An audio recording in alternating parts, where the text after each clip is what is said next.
Welcome to the Divine Lorraine. Stacy told me there were going to be 10 people here. I told her $10 a head. Please just pay on the way out. This is great. The last event we had here was my wedding on New Year's Eve. So you guys look almost as fun as my wedding crowd. I don't really remember them completely. So this is really, really exciting, and I'm really happy that this is happening here. I was talking to Councilman Domb, praising him for being willing to take on the city of Philadelphia. Finally, we have great real estate minds in government. This kid, I got to call you a kid, because when I first met Gary, he was really a kid. And I was like, dude, buy the building across the street, make apartments. And now you're a big-time developer, right? You're a developer. Mike McCann, the real estate man. I mean, it's his first time on North Broad Street, but that's how it is when you're the underdog. And Richard, I think we graduated high school together in 1963. No, but close. Right, you're right. I didn't graduate, but you did. So anyway, welcome guys. Thanks for being here. Please ask Alan questions last so we can end with the right answer.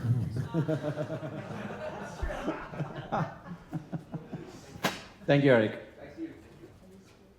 George? Hey, what's up, guys? I'm George. I'm from PA Off Market. My last, George Beatty is my last name. Beatty is my last name, not George Beatty is my last name. So I was going to introduce everybody, but Eric, wherever he is, already did a great job, so we're just going to do it quick. Richard here is a pioneer of the property management industry in the United States. They currently manage over 100,000 units. Does not currently manage over 100,000 units. But Richard's a very smart man, and I look up to him. Mike McCann, the real estate man. If you don't know Mike, he's the real estate man. They do over 100 in Philly, I think. Or I'm sorry, over 800 units in Philly, right? Gary Jonas is also the man. He runs Howe Properties. And then if you don't know Allan Domb, what are you doing here? Yeah, so with that, thank you guys for all coming out to our event, and we're going to go ahead and kick this off. Gotta love George, right? The entertainer. So I'm gonna do a real quick thing for all the sponsors in the room. I appreciate everybody come out. Acre Mortgage, Allied Mortgage, Barrett's Law does a lot of evictions in this city. Brown & Brown Insurance, Downing Street Capital, GoldOller. Everybody knows GoldOller. Land Services, PNC Bank, Stateside Vodka. I appreciate it. We're gonna jump right into the actual questions, because we came here, this idea of this entire event was based around bringing the most powerful minds in our city. George and Eric had mentioned who these people are, but these are the people that actually create the industry you get to be in. And that's a special thing to see. And what do we all really want to know?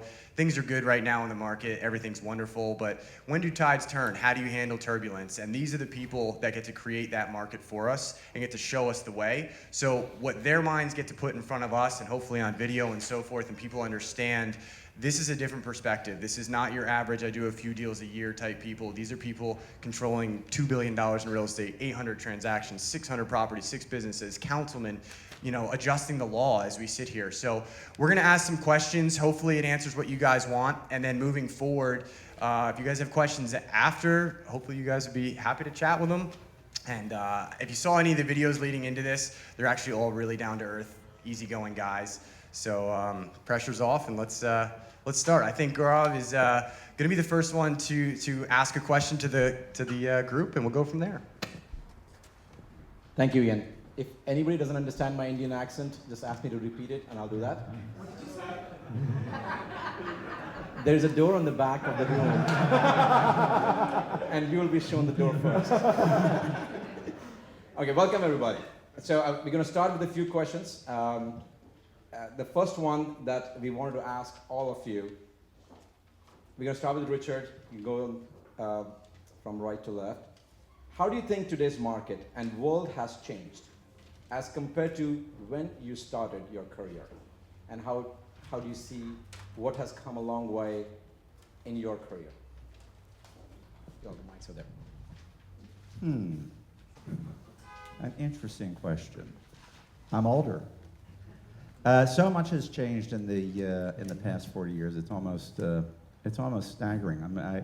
I reminisce being in college and getting this little device that I thought was the be-all and end-all to cure all my mathematic problems. It was called a calculator.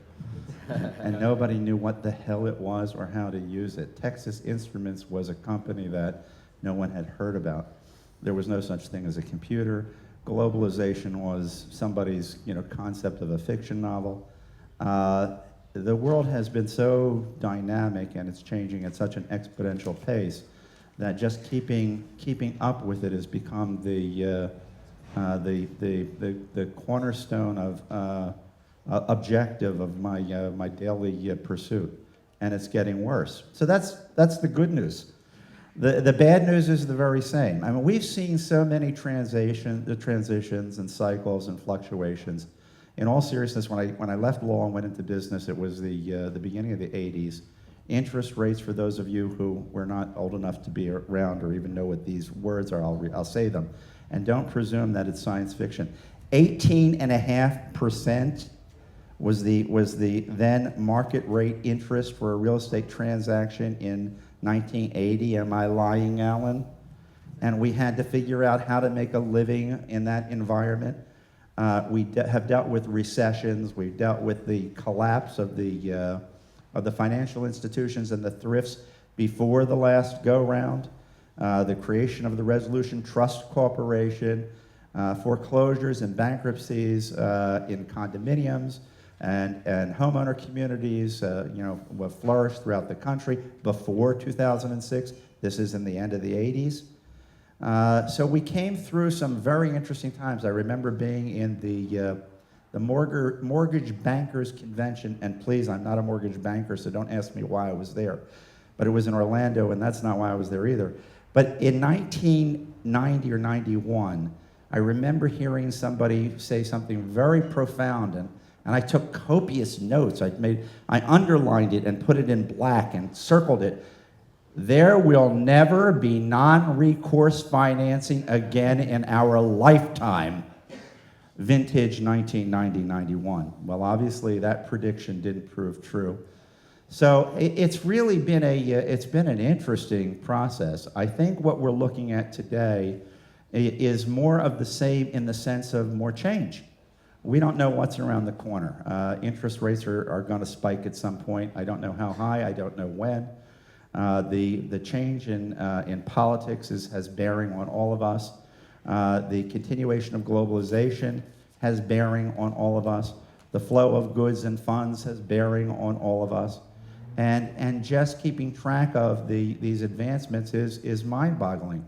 So you asked me what's different between then and now. The difference is the same. Be prepared for change. Be dynamic, be dexterous, have your I's dotted and your T's crossed. Hedge a little bit because you don't know what's going to be good and what's going to be bad. Be prepared for the cycles because they'll come. And the worst part of cycles, frankly, is not that they go up or down, but at least in my perspective, because I've been pretty good at dealing in up and down cycles. The worst part of the cycles is when things stop. When you go into paralysis and nothing happens. When there's just a misalignment of expectations. And you're all sitting there saying, we don't know what to do because there's nothing we can do. We can't buy, we can't sell, we hold as best we can and try and work through it. And that's something I fear, because that comes with great frustration. So I don't know if I've answered your question or not, but I think that change continues. That was helpful insight for sure. Thank you. Mike? What was the question? What's your name and why are you here? How do you think today's market and world has changed as compared to when you started your career? Okay. Our goal is to find out, when you started your career, you did things in one way. And today, is there any change in the way that you conduct your business as well? We'd like to know the difference, how you have adopted and changed from what you see us doing business today as well, and you being part of the business as well. Okay. To me, the business is so much easier than it was back when I started 31 years ago. The city is so much more positive. People are smiling on the street. We called it Philadelphia growing up. These last 20-some years, it's started to change, and these last 18 years has been. When I was an agent in the 80s and 90s, the mainline agents would say, "Oh, you work in Center City?" By the 2000s, it's like, "Oh, we might move in Center City." Millennials, when I was 22, I moved to town in 82. My friends thought I was crazy.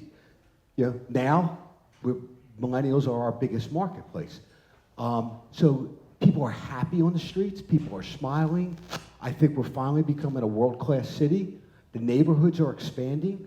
So for years, I just saw it was stagnation. I got in the mid-80s, about 86. Interest rates weren't that bad. They were 12, 11.5%. Which really translates, if you're buying a $100,000 house at 10%, that's $1,000 a month. At 4%, it's $400 a month. There's a big difference. 1988, I did 90 transactions without an assistant. I probably worked 14, 16 hours a day. It was like $3.5 million in business. Sometimes I do that in one day today. But between then the internet was going to close us down. It was the greatest thing in the world. Instead of showing 30 or 40 properties, we show 5 or 8 or something.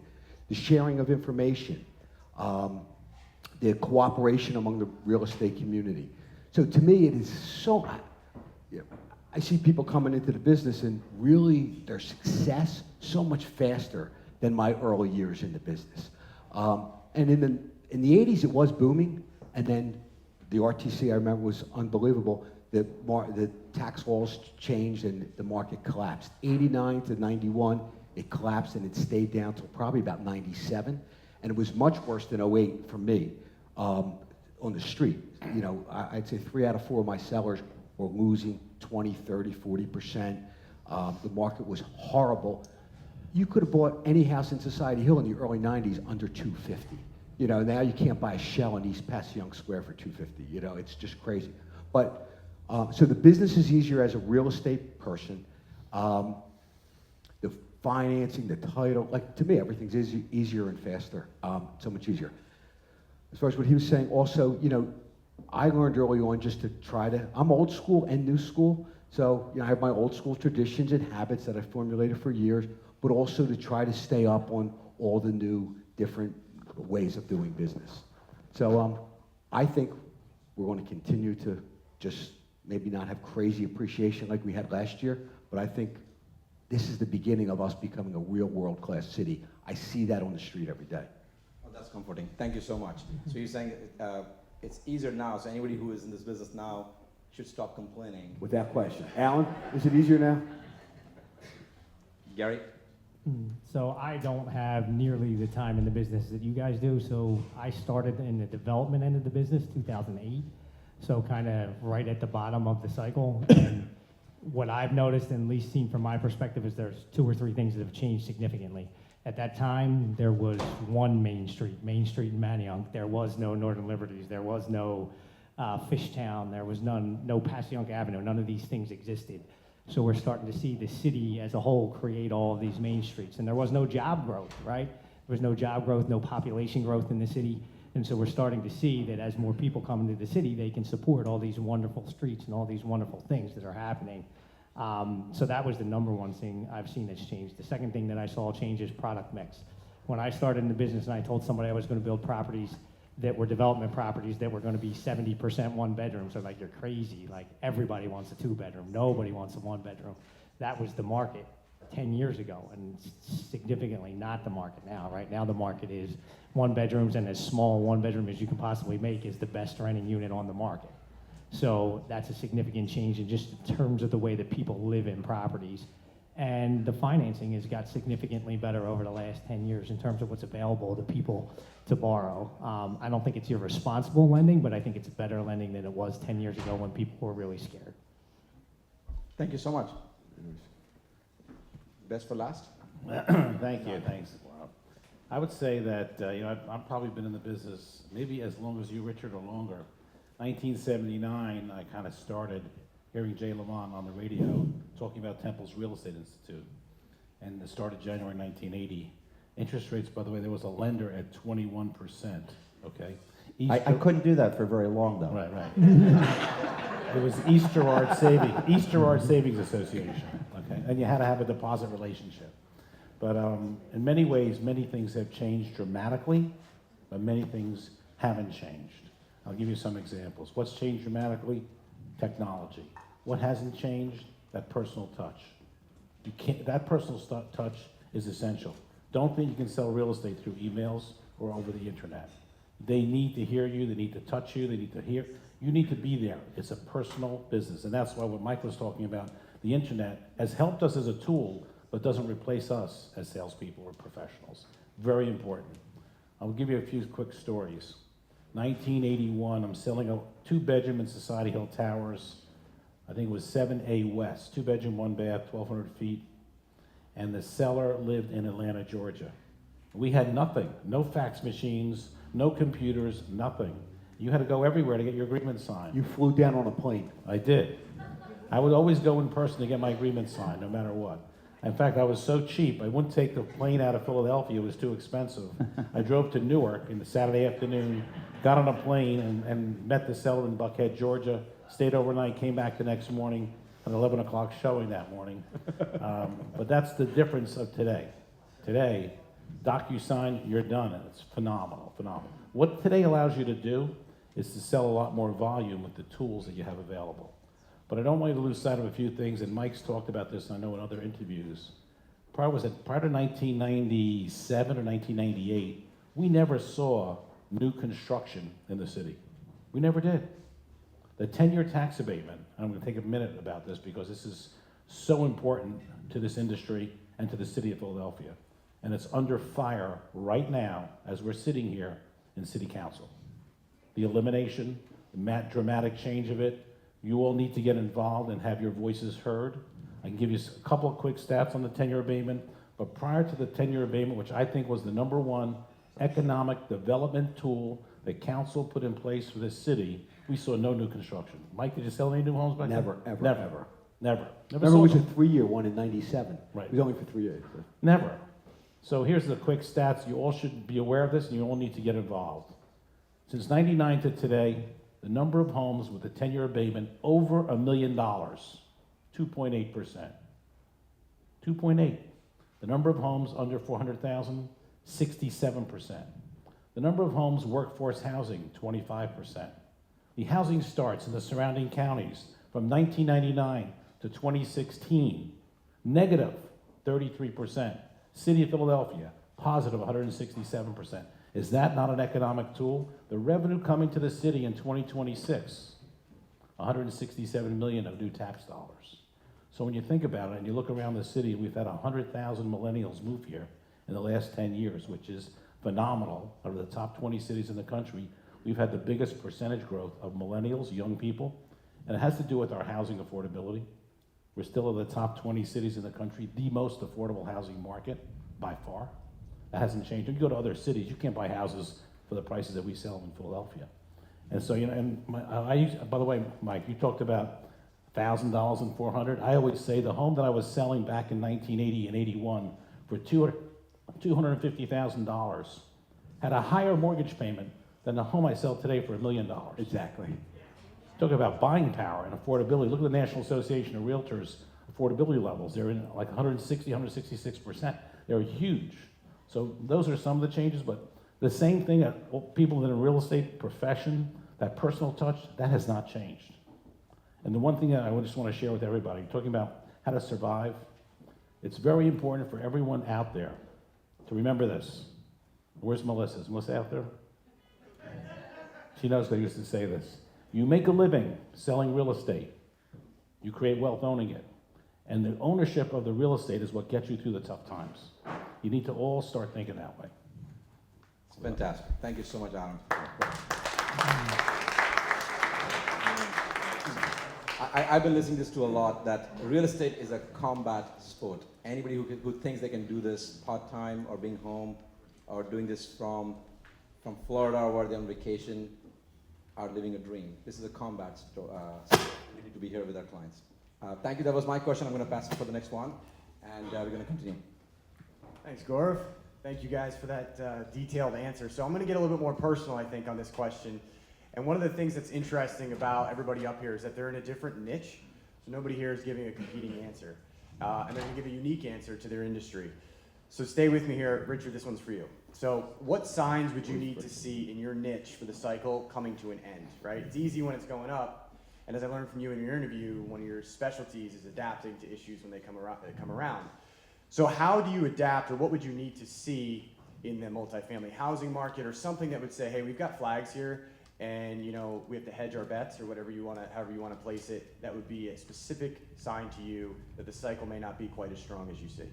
So if I'm in the bathtub and Amy's holding a radio that's plugged in and is about to throw it in and says, if you don't sell everything we own tomorrow, I'm going to presume that's a good indication that the cycle is about to end. Other than that, look, it's really very simple. It's interest rates. We're all very the fuel of the fire of the past decade has been interest rates.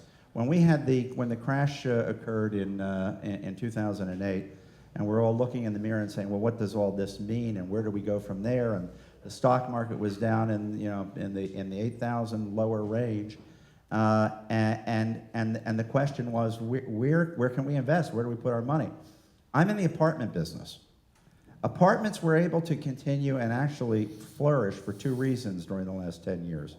One, because we had the federal government involved in the financing of apartments with Fannie and Freddie, and they provided consistency and liquidity, through the down times for apartment buyers and developers to finance, and the general interest rates relative to apartments remained very low to this day. So that's fueled our tremendous growth. The other issue is, and this is ancillary to your question a bit, but through the crash, there was a paradigm shift of people moving from single-family homes to apartments because they couldn't qualify for mortgages, and that also spurred the development of apartments. So it's been a good time for apartments. It's been the best time for apartments in my lifetime, and I think probably in many generations, the last 10 years. That comes to a screeching halt, at least in terms of the prolific expansion of that, when interest rates start becoming meaningfully higher.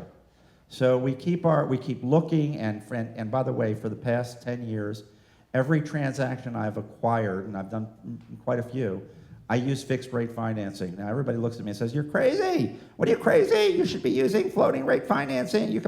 They were all right. Every time they said it in retrospect, they were all right. I would have done so much better over the past 10 years with floating rate financing. But I'm old school. I like to know what I've got. So today, I say for sure, fixed rate financing, the longer the better.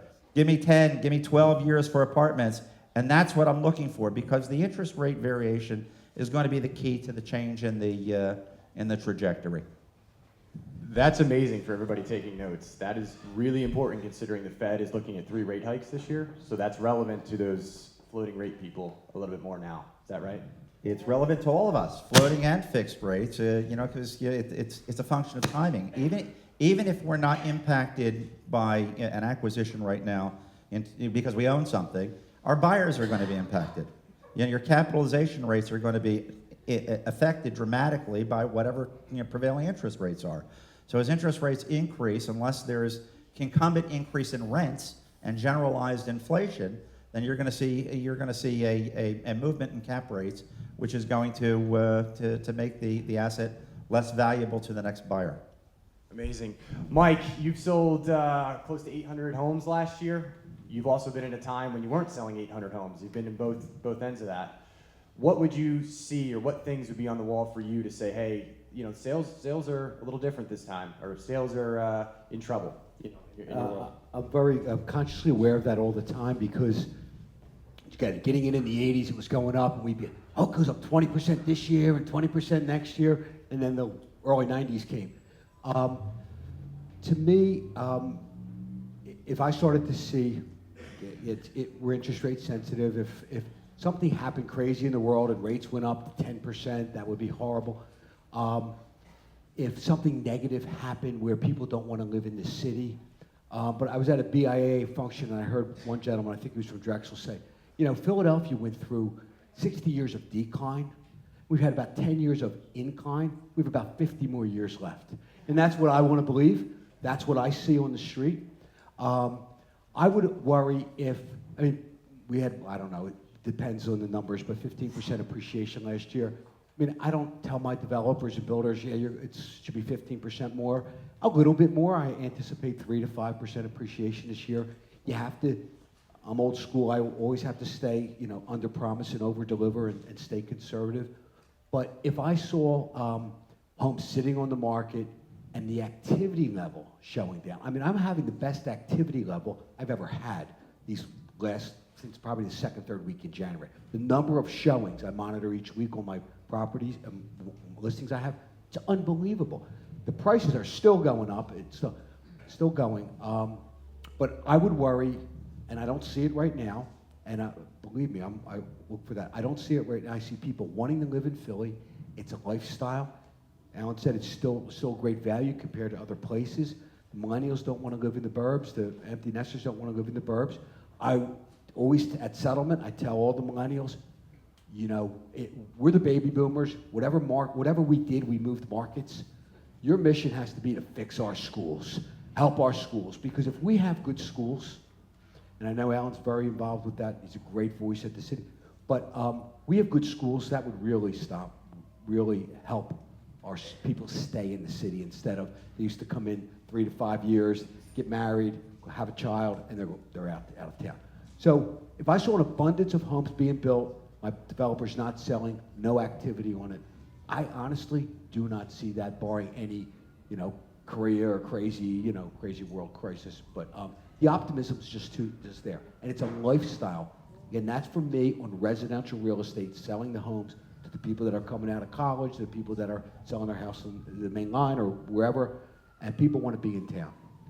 Get people to live in Philly, stay in Philly, and be here for a long time would be a good look. So, so Gary, I know that your background prior to being in the development industry was mortgages, so you got to see this from a different perspective as well. What would you need to? I mean, you run 6 businesses now. You have a lot of units that you guys own. You know, so you kind of have your hand in seeing the pulse on other businesses as well. So what would you see that would worry you in the event that, hey, we got some things that we need to hedge? In fact, in your interview that we did, I do remember a few things that you guys were doing internally to make sure that you were, you know, if A or B happens, we're still in a good position. So how do you guys look at that, or what red flags would trigger that for you? So I'm going to go back to the same spot, which I'm always looking at job growth and population growth, right? And if I see that in the city, then that means there's going to be additional demand. Then the question becomes demand for what, right? And my gut just kind of feels like it's a demand for more for sale housing that people want to live in, and that the rental market's going to start to get a little soft. So we don't know that. That's just kind of our feel as to where the market is. So what we're trying to do is develop projects that we can do either with, where we can build it and it can be for sale if that's what the market tells us, or it can be for rent, and then that way we can kind of hedge our bet because we're still seeing growth, which is kind of the thing that drives everything. But the thing that I heard from Richard that I totally agree with is every deal we do is a fixed rate deal from the beginning. You got to take that interest rate risk out of the equation at this point in the cycle. Interesting. Two out of 4 guys so far. So, Councilman Domb, what are you seeing from your position, your perspective, which is unique to everybody's here, that you would say, hey, we need to be a little bit on alarm here?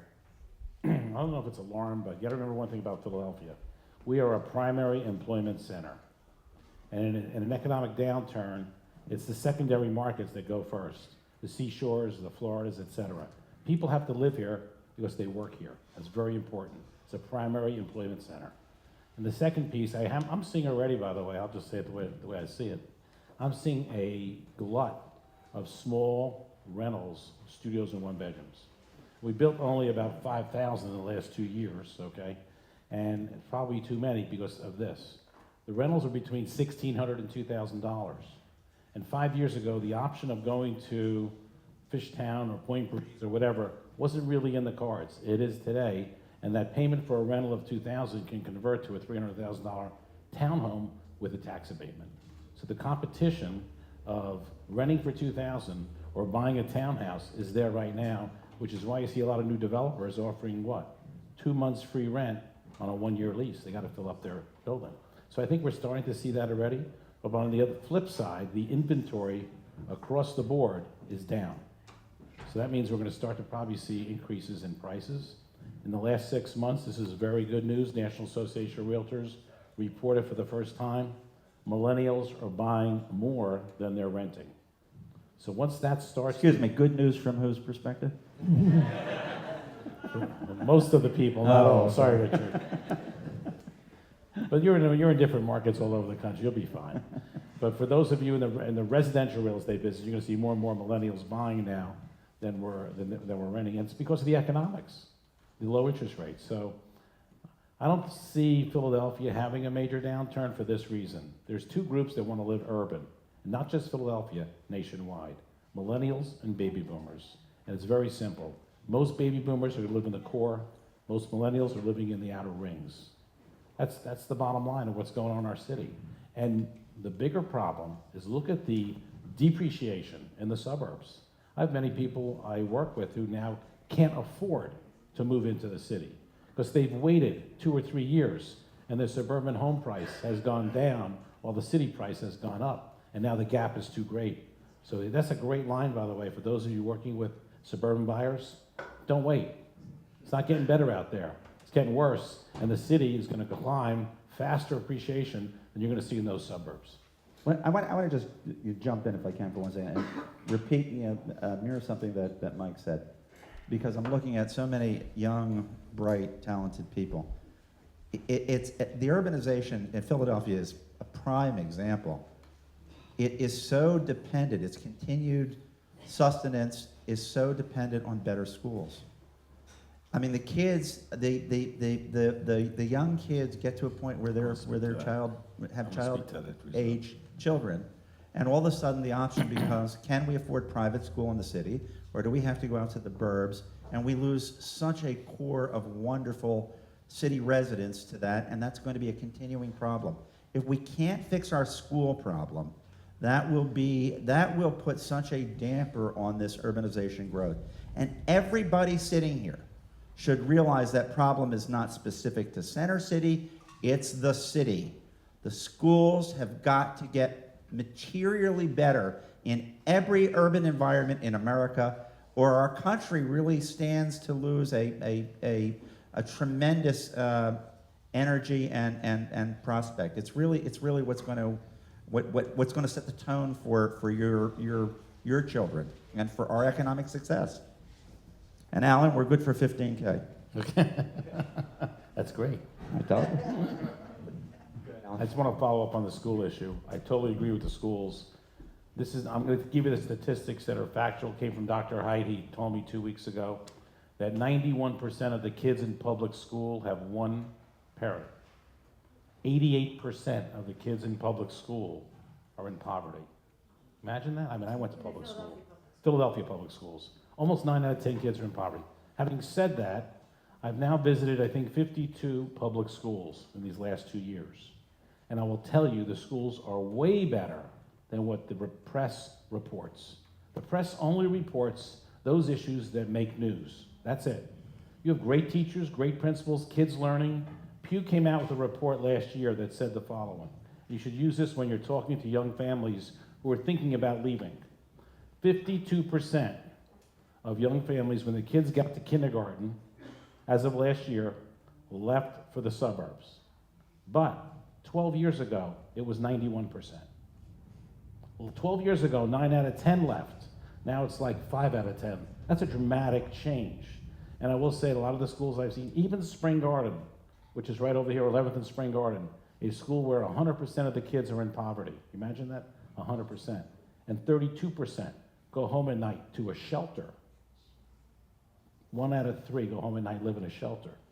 The kids are learning. They have K through 6, they have Apple computers in the classroom. These kids are learning and they're doing well. So I do think we need to improve the schools dramatically. I think the school system in general gets a bad rap by the press because there's a lot of great teachers and a lot of great principals out there performing, but you don't hear about those stories because they don't make the news. Really good answers. I didn't expect that. Was good. Yeah, round of applause for that. So I would say the panel overriding says everybody's optimistic about tomorrow, right? There's nothing here that says, hey, tomorrow's a problem. I would also say that you're prepared in the event that it is, and I would say you're also, Richard, as you started and Alan, as you concluded, the fact that we can act on the change. We could create something if we want to, right? If you want to do something, you can. If not, that's not a good situation. So optimistic and make a change. is where you guys are. So thank you. I'm going to hand this off to George, and he'll ask you guys a question. Hey, what's up, guys? You miss me? Great.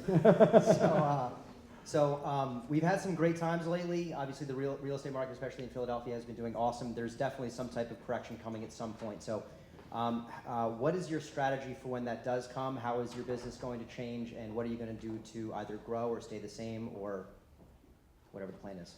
Yeah, it's a really good question. It's the question I ask myself every morning when I get out of bed. It really it depends on circumstances. If we see, as I think we will at some point, again, I'm speaking from somebody in the apartment industry.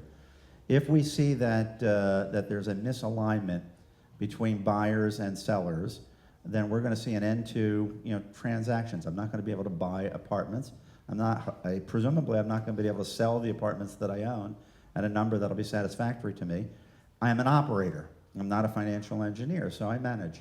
And fortunately, from a management perspective, that gives me a cash register. So the comment that you made, Alan, about selling makes a living and real estate earns your net worth, I'm a firm believer in keeping your cash register. Make sure that whatever you're doing, you can have continuity of income, and you have to be dexterous in finding that when markets get tough. For us, it will be refocus, reorientation on our management until there's a change in perspective. We're also going to look opportunistically, as we always do, for unique situations. The ARIA condominiums at 15th and Locust was converted from the old Lewis Tower building by a New York developer who way over expended on it, and we acquired that in a sheriff's sale when it was about 40% sold and needed love. And in the middle of the 2008 recession depression, we were able to, with the assistance of my wonderful son and his team, we were able to sell out the units very quickly at very fair pricing. So there are opportunities in a downside, there are opportunities in upside, and you have to be dexterous and you have to be looking for them. And that's what we'll be doing. Thank you. Great answer. So it sounds like you're definitely on the opportunistic side, which is cool. I'm definitely on the opportunistic side of the school. Okay. So Mike, same question, though. What was that question? So in a downturn, things change. Depending on how much the downturn is, residential real estate, of course, typically gets hit a little harder, or at least differently than, for instance, what Richard is doing. So will you be marketing more? Will you be planning to do less transactions, more transactions? Like, what's your plan for a market correction? Again, I don't say it barring anything crazy, but I've been through a couple of them. And just the one that comes to mind is the downturn in '08. In a down market, I actually do better, personally. I feel bad for my clients and my customers because they're losing value. But in a down market, agents start to leave the business because everybody's in when things are good. When the party's fun, everybody's in. When there's work to be done, people start to disappear. So my business grows. But in '08, it was the end of October of '08, November, everybody's starting to lay off, agents are starting to leave. And I remember standing in front of my assistants and I said, you know what? I have your pay for the next year. Nobody, if we don't sell another property, I have your pay. As a matter of fact, let's double our marketing. And I increased my marketing in a downturn. And then when the tide comes back, you flow back up more. Most people retreat and cut back. And that happened to me. In the 80s, I was just an agent. And the 90s came, I would say 30–40% of every major firm in Center City closed up between 1990 and 92. Weicker, Caldwell, Remax, Century 21, Landmarks for Living. I mean, there were a million of them. They just closed up. Everybody left. These big companies left.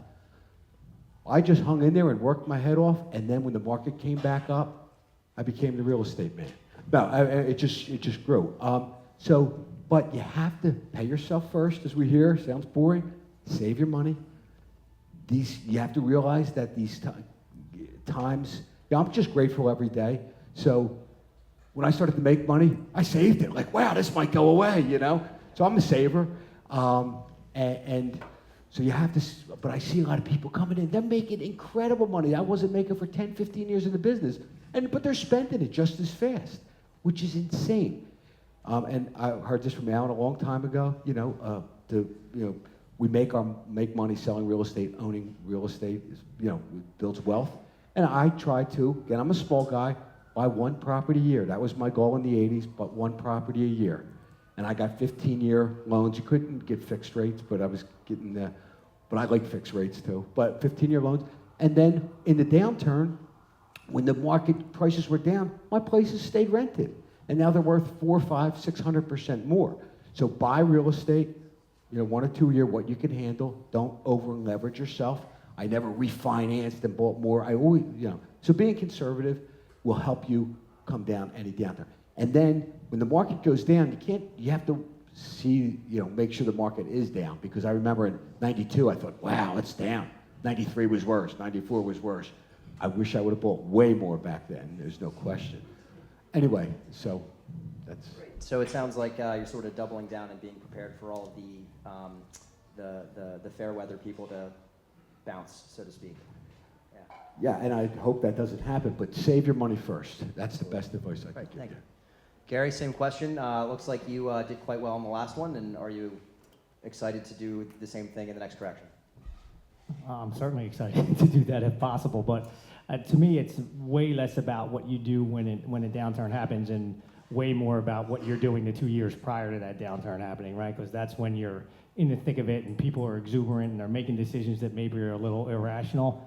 And so from my end, what I want to be able to do is figure out how do I continue to do business in a cycle that we think is close to the end and protect myself so when it does happen, I am sitting with cash and I am sitting in a position to take advantage of the opportunity. So when we got in 2008, it just happened to be the bottom of the market, and we saw how wonderful that ended up being for us, right? And so the key is now it's almost impossible to find good deals to pencil for what I do, right? So we have to be patient, we have to be consistent in doing deals that we think are conservative and have interest rate hedge risk and do all the things that we can do so when the market does turn, those projects don't become unsuccessful, right? Those projects still have to be successful, and then we can double down when the market turns. Thank you so much. So, Alan, you're in a very unique position also because you're seeing all these different types of markets here. You've been involved in a lot of different opportunities. So, what's your plan for when the market inevitably goes through some type of correction here? Well, in the last few corrections, as the panel has mentioned, it probably is an opportunity. It's an opportunity to increase market share, increase advertising, and increase buying. But you have to be prepared for it. So, everyone in here should read that book, The Millionaire Next Door, because that's what Life to a Degree is about. I used to be a member, I'm not anymore, because I think they disbanded, of the top 300 realtors in the country. Top 300. Half of them had no money, as Mike was talking about. They had no money. They spent more than they made, which is insane. But they lived lifestyles that were way above what they should be doing. So you have to live within your means. I still, most of my, I have a few others, but most of my time in my car is in this 2004 Mini Cooper. Maybe people feel sorry for me that way, okay? So I'm driving around this little Mini Cooper. Especially good when I go to other sections of the city, by the way. It's a very handy car to have. But I would say that you have to live on less, number one, and number two, you put away for that rainy day. And I'm a big believer, and Richard, this is his whole business, he's creating passive income. Those investments are passive income. He's gonna get, whether he gets up tomorrow, goes to work or not, he could have someone else manage that for him, and he'd still get an income. Those of us in the selling game don't have that luxury. You need to develop passive income. Money that you make that doesn't require you to really work for it. That's the key. Thank you so much. And with that, I think we've got another question from Jay. Thank you, George. So next question, and I know we are getting close to the time. We're not there yet. We want to also keep some time for Q&A. The next two questions, we'll keep it pretty short, but we want to hear from you for sure. The next question that we have is, we have not one, not two, we have 4 Nostradamus here. So we want to know, what are your predictions on timeline for the market to soften? What do you think about is going to happen and when? Maybe I'll pass on that. Listen, we're on the verge of a change. I don't think it's going to be a dramatic correction right now. I think you're going to have progressive increases in interest rates, and I think that's going to have some bearing, again, on my world in terms of apartments. In apartments, there are other factors. So while I think that that financing and both debt and equity will are clearly the drivers, there is a paradigm shift, and I think it's real, where a significant percentage of the population that required home ownership as part of their pride and passion no longer do. So I think there's going to be more interest, and also in an urban environment, for apartments, for amenities, for services, for convenience, for way of life. So I think that gives us some sort of institutional insulation, but the reality is it's coming.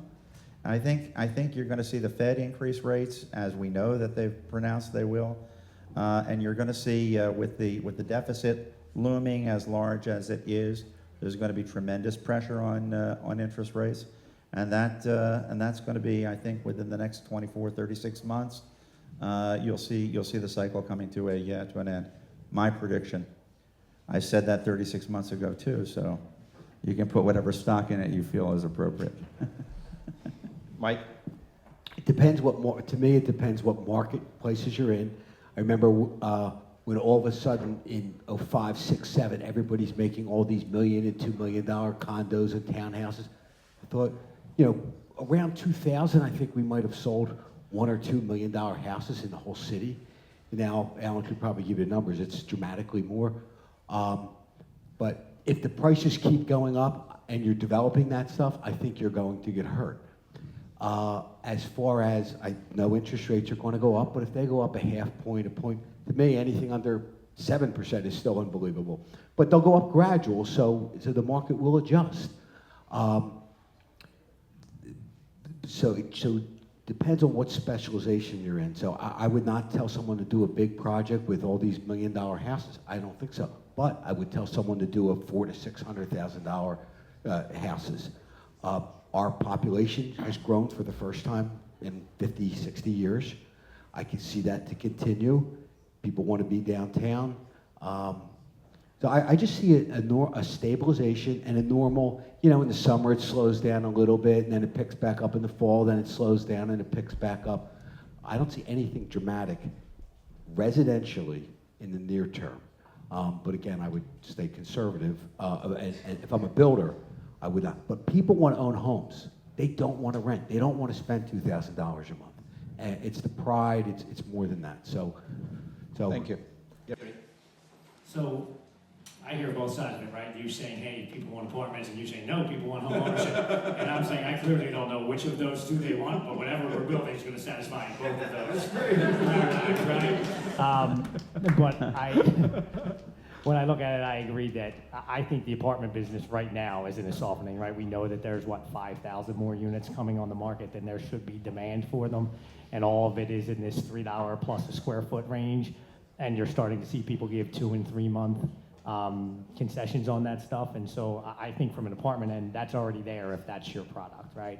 We had a 0.87% vacancy rate in our product last year, but we're just below $2 a square foot, right? So we play in a different market space. Less amenities, really nice apartment.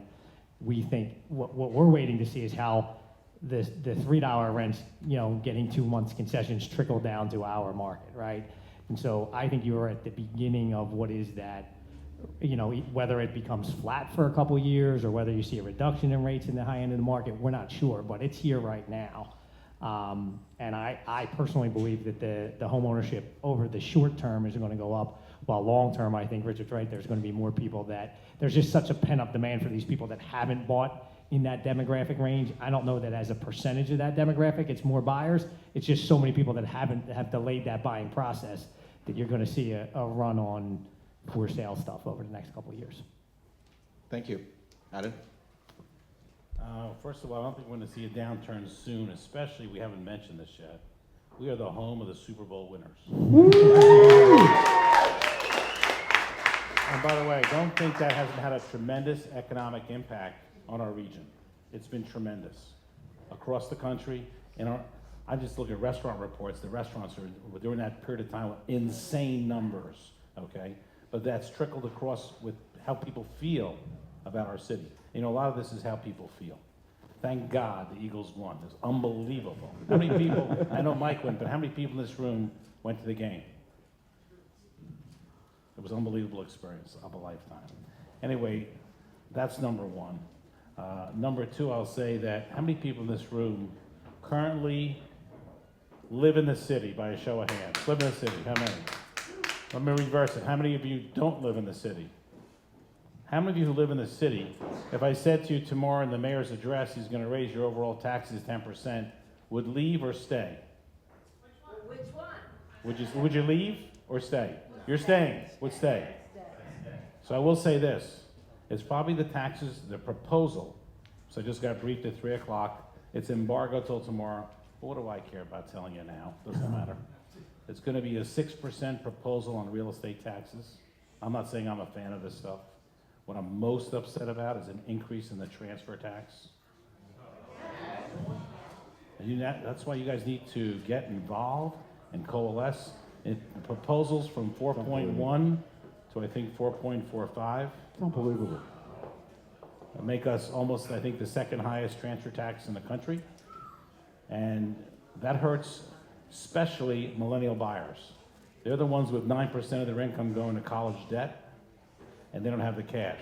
So I don't mean to be a negative, but I'm telling you the facts.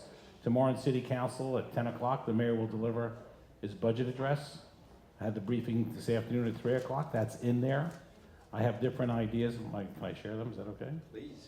That's what you're here. So here's the problem, and we talked about schools. The deficit is $900 million over the next 5 years. So us taking control of the school system, us being the city of Philadelphia, our shortfall is $900 million. In business, by the way, all of us in business, and I said this to the mayor and the reporters, in business, what do we do first when we need money? We look inside and say, how do I make myself more efficient?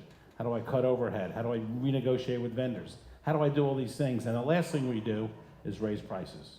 In government, the first thing we do is raise prices. So I'll give you two quick things that all of you should get on the bandwagon with. One, I introduced a bill 4 weeks ago to collect delinquent taxes. There's still over $250 to $350 million of delinquent taxes sitting out there, and about $40 million a year that we don't collect. And this is not from owner occupants. These are from commercial and industrial property owners. $40 million a year times 5 years, that's $200 million of the billion. Second, which was in the Business Journal today, you may have seen the article. I took a tour of the prison system. This is what I'm doing when I'm not selling real estate. December 28th, I spent 7 hours in prison, visiting, okay? On State Road, went to all 6 different prisons. We went from 8,200 prisoners, we're now at 6,200 prisoners, heading to 58, going to 5,200. What's the significance of that? The prison budget with fringe benefits is $370 million. A 34% reduction in the population, and they're not changing the budget. Unbelievable. Unbelievable. It should be changed at least 15%. That's 50 million. Over 5 years, that's 250. So with the taxes and the prison, you're halfway to the 900. None of this is in the address tomorrow. So I'm going to push for these things. I don't want to be ending. I need everybody's support on this because we should be cutting the fat. In 1970, the city had 2,060,000 population, 2060. Today we have 1,560,000. By the way, in 1970 we had 27,000 city employees, and today we have 27,000 city employees. We have 25% less population, same number of people, and with technology we couldn't cut overhead here. Does anybody in here, by the way, work for the city of Philadelphia other than me? Because I'll hear about this tomorrow. Anyway, that's open mic. You heard it, and I need all your support on these issues. So thank you very much. Thanks. Thank you. I just have one last question. I'm going to open up for Q&A. Is everybody okay asking them a little bit more, keeping them here before we go for more drinks? Yes. What would your 90-year-old self, you're all 35 and 40 and 45, once you get to 90 or older, say to the present you, if you had a chance, what would you tell yourself that you should have done today that you're not doing? Don't eat so much.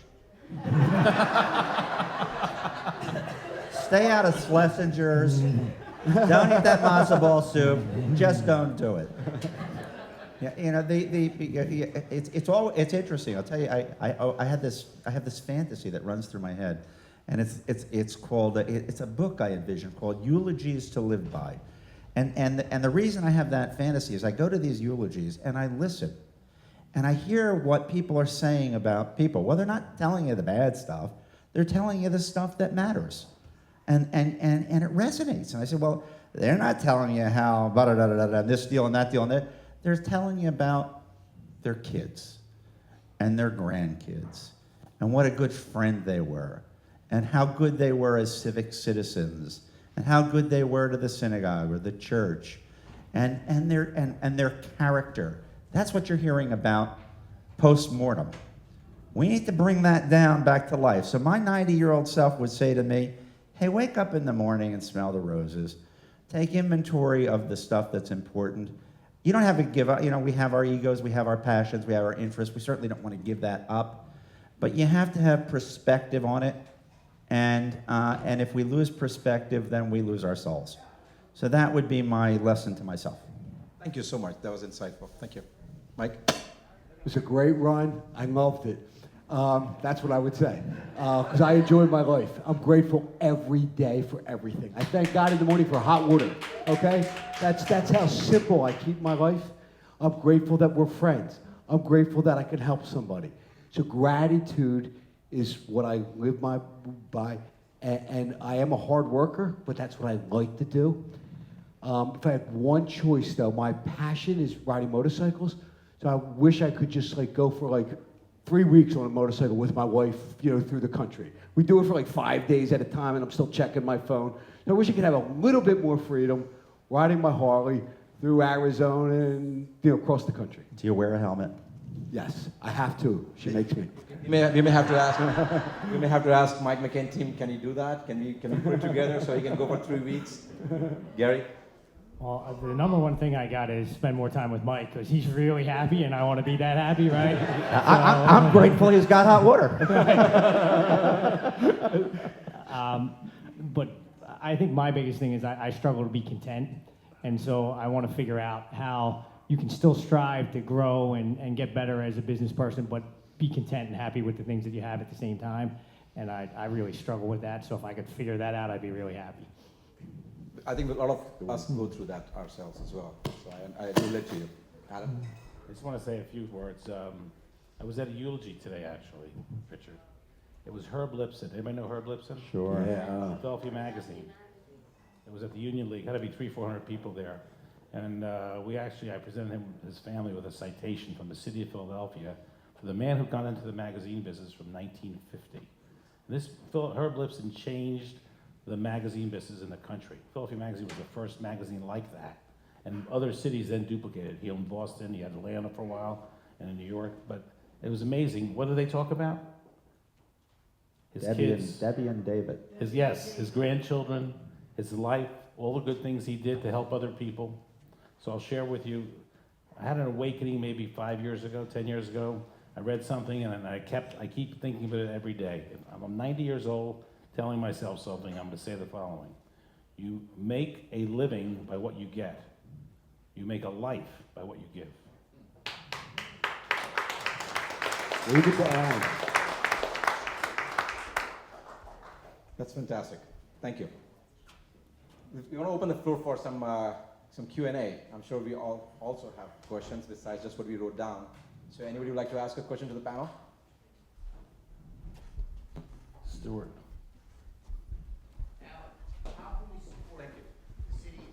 Is he not asking you about the bank building deal? No, how can we support you and the city to not have this raise this $900 million and the transfer tax? For the property tax not to go up. You have to figure, here's the problem. I should add something to this. They're going to raise the homestead. You know the homestead right now? Anybody know what the homestead is? 30,000? That's going to go to 40,000. So what that's going to mean is that anyone who has a home value under 200,000 will not have an increase. And anyone over 200,000 will. It's very, I guess, politically correct.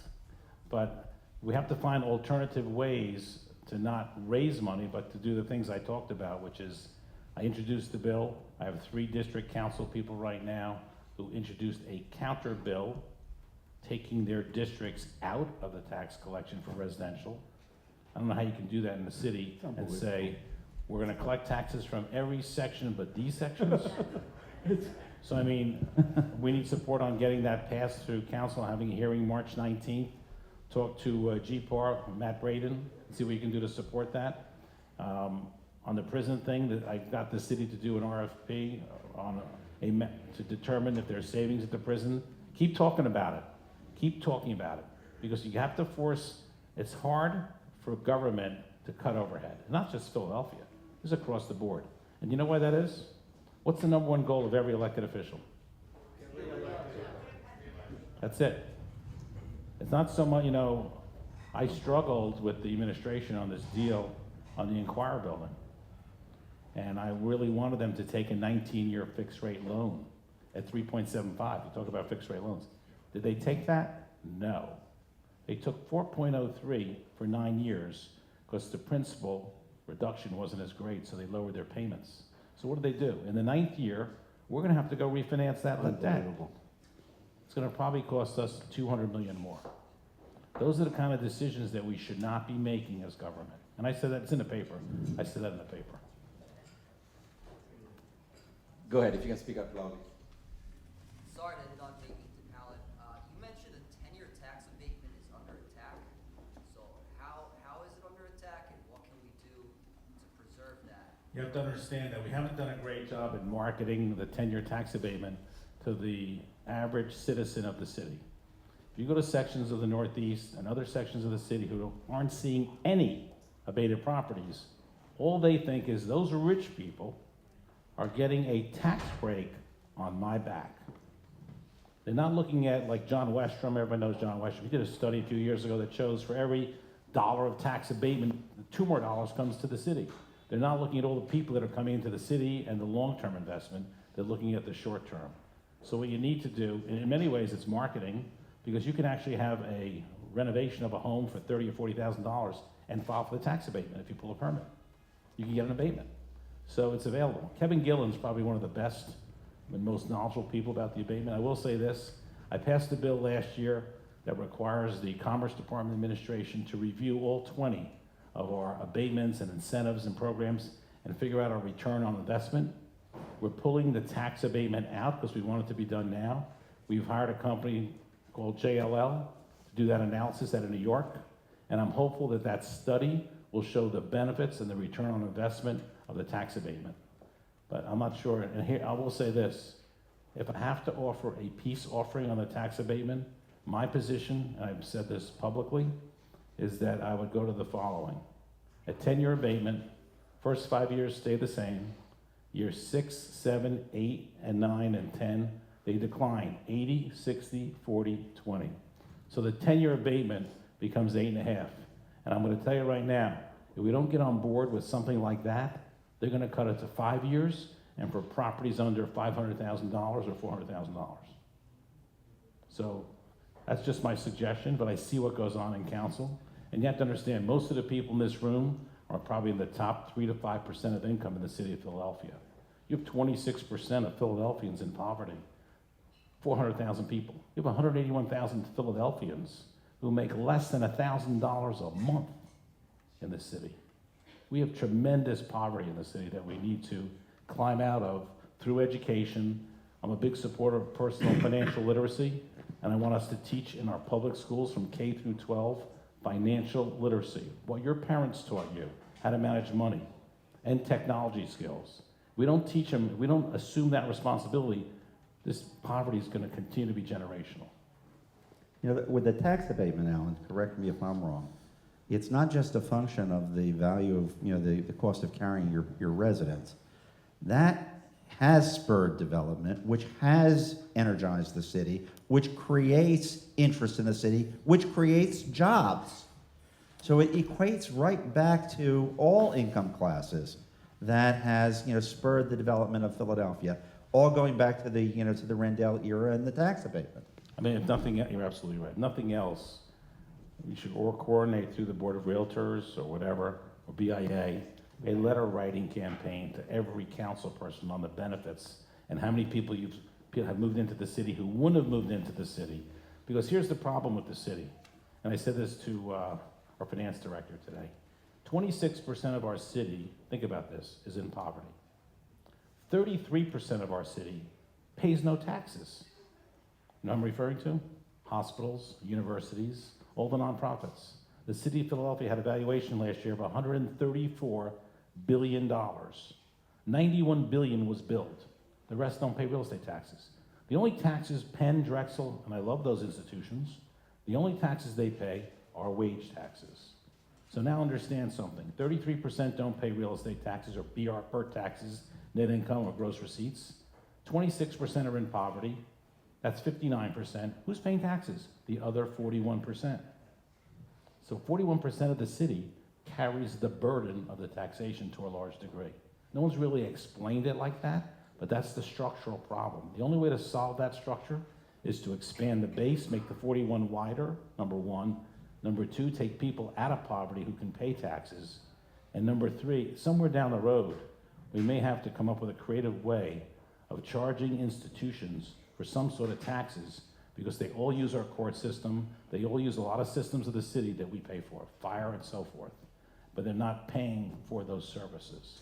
My idea was to have a land, just charge them for the land. So, you know, in every assessment, there's building and land. Just charge them the 20-25% of the land value. But that's going to take a state, you know, requirement. But that's the structural problem of Philadelphia. 33% don't pay taxes. 26% in poverty. Leaves 41% who are paying the freight. So it's great statistics that I always think I'll take notes, but at this time we're recording, I'll definitely have them. It's helpful. Wait till tomorrow afternoon to let this out. So, John? Any realistic chances of Amazon actually coming to the city of Philadelphia? The question is there any realistic, John, any realistic chance that Amazon will come here? I think the chance is 1 in 10, and that's pretty good, okay? But, you know, part of me would like to see, and I told this to the Commerce Director, part of me would like to see us take all of our energy and efforts, and instead of going after one huge company like Amazon, go after 50 companies that equal an Amazon, or 100 companies, or better yet, look inside of our city of the businesses we have today, and apply all that energy that we're going to give to Amazon to those companies to grow. Because all of us know we'd be better off having 500 companies that equal one Amazon than having one Amazon. So, Just 1 second. But they said the collaboration between the city, was phenomenal. the institution, and the business community is unlike we've ever seen. It was the first time, Mike, they all came together. I've asked the Commerce Director to do a video taking the Amazon piece out and making it available to all of us on selling the city. Because that video was phenomenal. One thing, Amazon doesn't pay federal taxes. You know? You know that? No, they pay city and state. They don't pay. They pay 0 federal taxes. That's why they have the advantage of the shipping. If they were profitable, they'd pay income tax. But let me just say this to John's question. Getting an Amazon here is huge because 30 other companies will come in because Amazon is It's like here. Comcast. Yeah. Was the best thing Yeah. ever. And by the way, I'm probably in the minority. Thank God Comcast is here. Absolutely. Thank God. Absolutely. Thank God. So this is the first time we have done this. I hope everybody enjoyed. We have somebody who's from the multifamily industry. We have somebody who's in the real estate brokerage industry. We have somebody who's in the development. And the future mayor of Philadelphia. Woo! God bless Allan Domb. Thank you. And then we have all-in-one, who has been in the sales industry, multifamily, who owns assets, and is also a developer. So we had a great panel today. I hope everybody enjoyed. Our goal is to have this more often. We're going to add more creativity and bringing some more value to all of you guys as well. The plan is that we want to spend some more time having some more drinks, and we'll mingle, and we can ask questions to the panel on a one-on-one basis as well, get to know each other as well. And as Allan said, we need to all think about our city as a whole. All the information that Allan and everybody else has shared is fantastic for us. and I appreciate the panel very much. I really appreciate everybody coming in, from all of us together. Stacy has done a fantastic job with the team. Really appreciate it. All our sponsors, thank you so much, and everybody who took out the time to come and be here this evening. Thank you very much. I appreciate it, and let's have a wonderful evening. Thank you.